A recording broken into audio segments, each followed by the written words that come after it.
Assalamualaikum warahmatullahi wabarakatuh. Halo semuanya, perkenalkan namaku Elsira Triani Kori, NPM B1A022137. Oke, pada kesempatan kali ini aku akan membahas mengenai rancangan Kitab Undang-Undang Hukum Acara Pidana. Kalau misalnya ada yang nanya nih atau mungkin bertanya-tanya, kenapa sih harus ada RUU KUHP? Kenapa kita nggak pakai KUHP yang sekarang aja? Bukannya sekarang kita masih pakai ya? Bukannya masih bisa berguna ya? Bukannya nggak ada masalah ya? Dan sebagainya. Kenapa harus ada KUHP yang baru teman-teman? Karena pertama, kita coba kilas balik sejarah terkait dengan KUHP yang sekarang. Kitab Undang-Undang Hukum Acara Pidana sekarang tepatnya diatur di dalam Undang-Undang Nomor 8 Tahun 1981. Sekarang sudah tahun 2025. Otomatis sudah puluhan tahun dong KUHP ini berlaku. Sedangkan ya, kita bisa tahu teman-teman, 1 bulan aja orang bisa berubah. Gimana 1 tahun, 2 tahun, 3 tahun, 4 tahun, ini bahkan sampai puluhan tahun. Otomatis di dalam jangka tahun dari 81 sampai dengan tahun 2025 sekarang sudah banyak perubahan yang terjadi. Entah itu dari budaya masyarakat, dari globalisasi yang ada, entah itu dari problem-problem yang ada, entah itu dari munculnya tindak pidana, modus-modus tindak pidana yang lebih baru yang nggak ada sebelumnya di tahun 81. Sehingga KUHP yang sekarang itu sebenarnya tidak lagi relevan untuk kita gunakan karena banyak pasal-pasal yang tidak sesuai, pasal-pasal yang tidak cocok dan tidak bisa mengakomodasi hal-hal yang ada saat ini. Munculnya pembaharuan yang terjadi secara nasional tentunya menjadikan catatan penting bahwa kita perlu hadir hukum formil yang terbaru untuk mengakomodasi dan menciptakan mekanisme sistem yang lebih baik di dalam sistem peradilan pidana. Lebih lagi, seperti yang kita ketahui saat ini bahwasanya Indonesia sendiri sekarang sudah punya Kitab Undang-Undang Hukum Acara Pidana produk Indonesia sendiri loh, melalui Undang-Undang Nomor 1 Tahun 2023, yang mana KUHP terbaru ini akan digunakan secara langsung dan akan mulai dan akan mulai berlaku itu di tahun 2026 mendatang. Sedangkan sekarang sudah tahun 2025 dan sekarang belum ada KUHP yang baru. Gini loh, KUHP aja yang mengandung hukum secara materialnya, yang mengandung norma-norma tindak pidana sudah punya yang baru. Sedangkan KUHP kita masih pakai yang lama, tentu tidak akan sinkron antara hukum material dan formilnya. Untuk itu, kita membutuhkan hadirnya Kitab Undang-Undang Hukum Acara Pidana yang baru yang akan memfasilitasi, yang akan mengakomodasi jalannya sistem peradilan pidana di Indonesia. Untuk itu, aku akan membahas beberapa pasal-pasal yang sekiranya perlu kita bahas terkait dengan rancangan Undang-Undang Kitab Hukum Acara Pidana. Rancangan Undang-Undang Kitab Hukum Acara Pidana, betul ya, di bagian persidangan. Saksikan, kita akan lanjut membahas mengenai beberapa pasal yang bisa disebut beberapa pasal terbaru ya. Pasal-pasal pembaharuan yang hadir di dalam rancangan Undang-Undang Kitab Hukum Acara Pidana tahun 2025 ini. Nah, saya sudah merangkum beberapa pasal yang akan kita bahas beberapa menit ke depan. Yang pertama itu ada pasal 182 ayat 2 RUU KUHP, yang mana ini sebenarnya perubahan yang sederhana terkait dengan surat pemanggilan yang diterima oleh terdakwa dan saksi. Kalau di KUHP yang berlaku sekarang, itu dia diletakkan di pasal 146 ayat 1 dan 2. Tapi di RUU KUHP itu ada di pasal 182 ayat 2 dan 3, bahwasanya surat pemanggilan terdakwa dan saksi itu harus diterima oleh pihak yang bersangkutan itu selambat-lambatnya 7 hari sebelum persidangan. Kalau dulu atau sekarang surat pemanggilan terdakwa dan saksi itu diterima selambat-lambatnya 3 hari sebelum persidangan. Mungkin penambahan ini salah satu langkah yang positif ya, karena kalau misalnya surat pemanggilan itu diterima dalam jangka waktu paling lambat 3 hari sebelum sidang, itu kan mempengaruhi kesiapan dan juga prepare kesiapan dari terdakwa maupun saksi. Kalau 7 hari mungkin terdakwa dan saksi bisa mempersiapkan diri untuk menghadapi persidangan.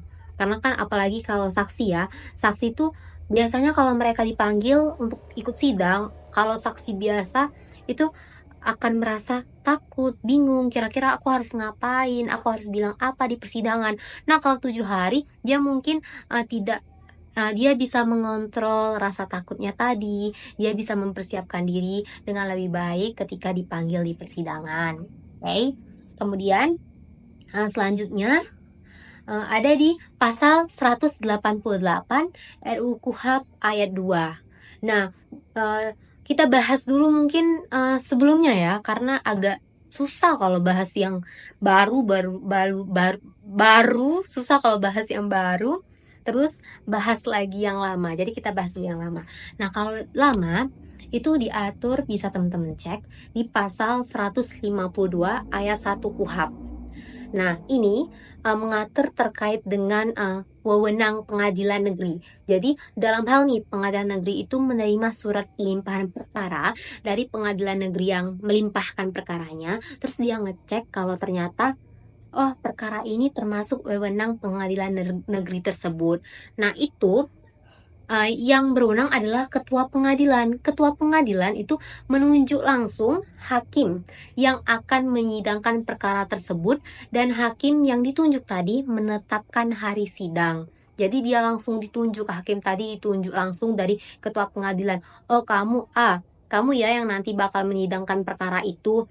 Nah, kalau di RUU KUHP sekarang itu tercantum di pasal 188 ayat 2, disebutkan bahwasanya ketika pengadilan negeri mendapatkan surat pelimpahan perkara dan dia berpendapat bahwa ini kami berwenang mengadili perkara ini, maka pengadilan negeri tadi menunjuk majelis hakim yang akan menyidangkan perkara tersebut secara acak.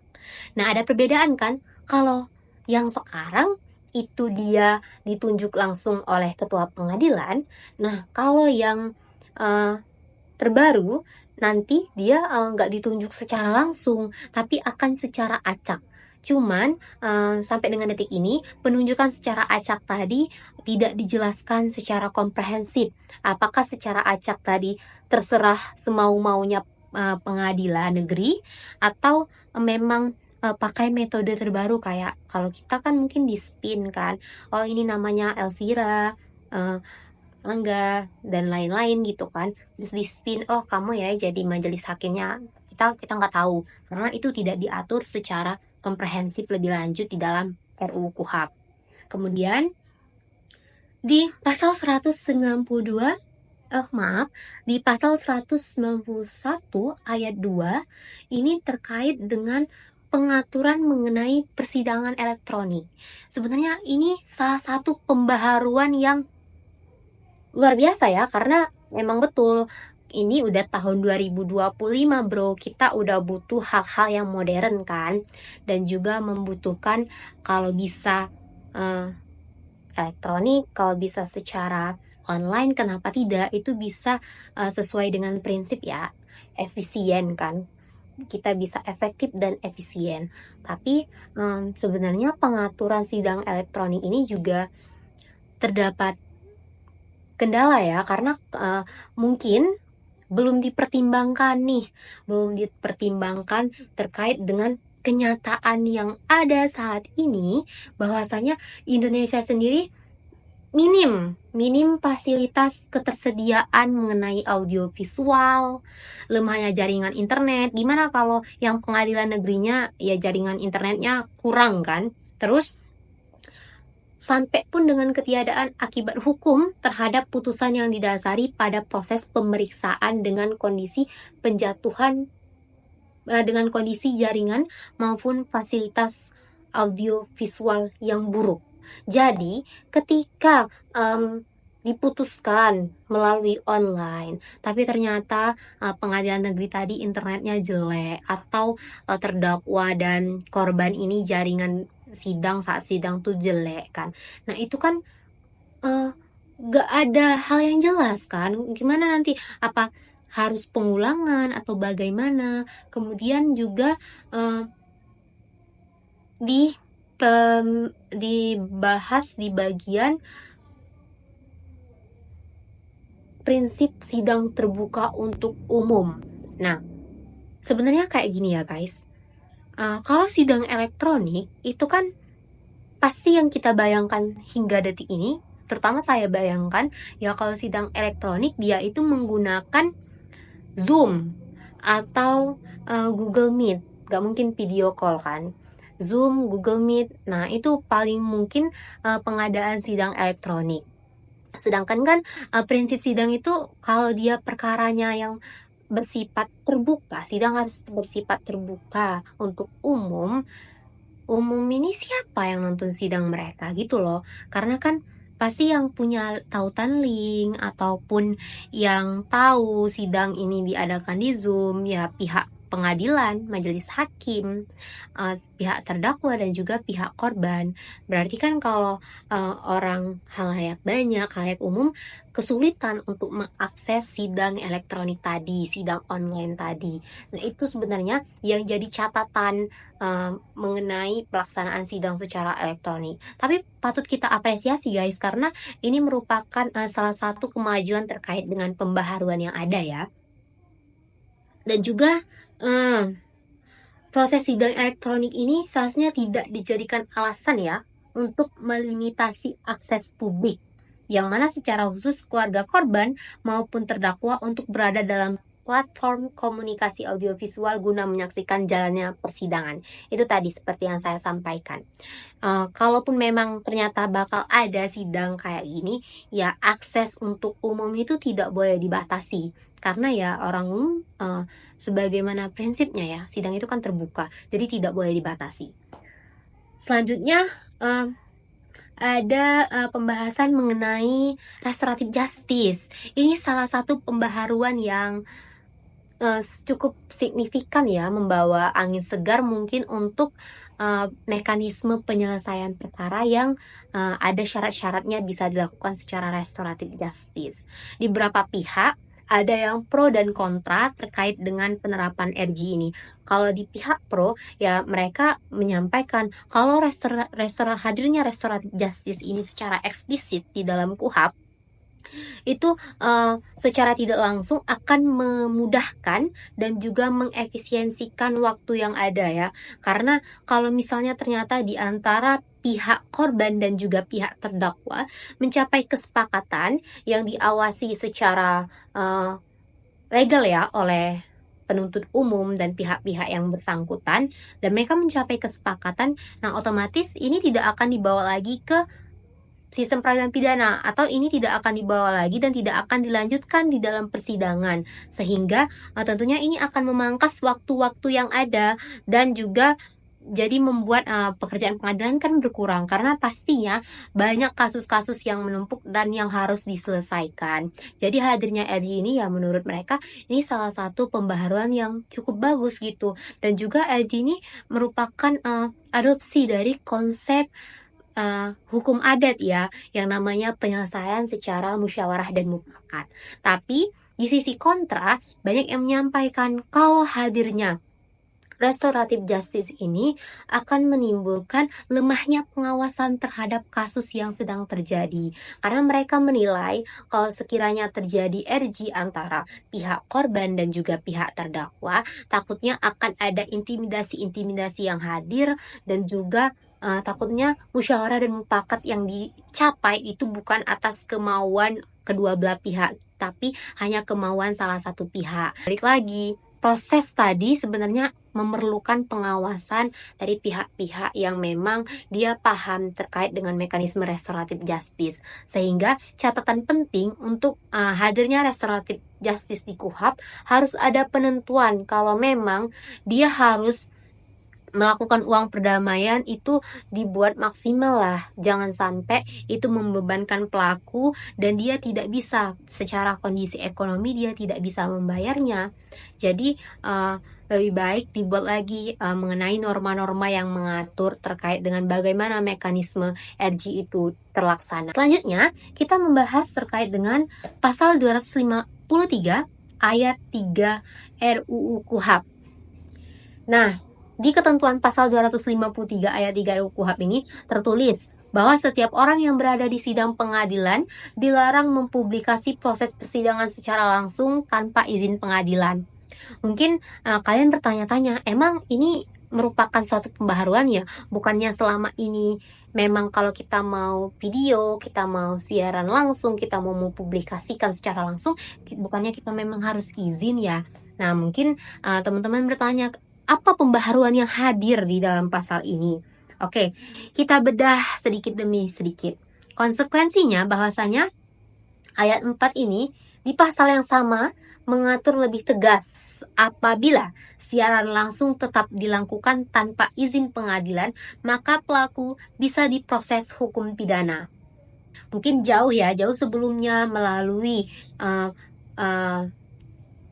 Peraturan Mahkamah Agung Nomor 5 Tahun 2020 tentang Protokol Persidangan dan Keamanan dalam Lingkungan Peradilan, di mana salah satu isinya mengharuskan pengambilan foto, rekaman audio atau rekaman audiovisual seizin hakim atau majelis hakim sebelum persidangan.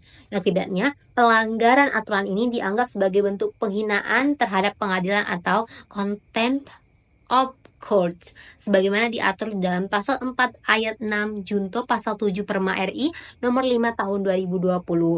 Nah, kita bahas sebenarnya guys, karena ini sudah menjadi perdebatan di berbagai macam ranah pihak, berbagai macam golongan, bahwasanya